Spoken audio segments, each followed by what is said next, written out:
באנו עכשיו לקחת את חרא מהשדה תעופה אחרי שהוא חזר מדרום אמריקה.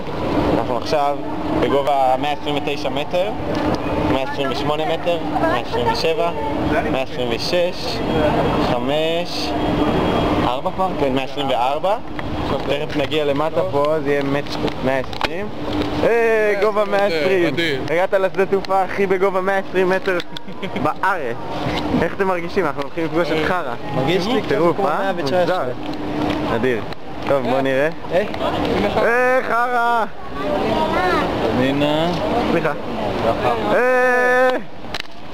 הגעת לשדה תעופה בגובה 120 מטר. באתם לעשות פה. חכה רגע. נו חרא, אז איך היה?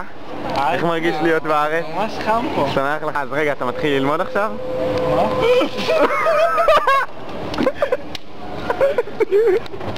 אוי, ברוך הבא. זה באמת תודה. אני לא יודע שנכנסתם את נדבק כמו חרות. חרא, אתה ראית את זה?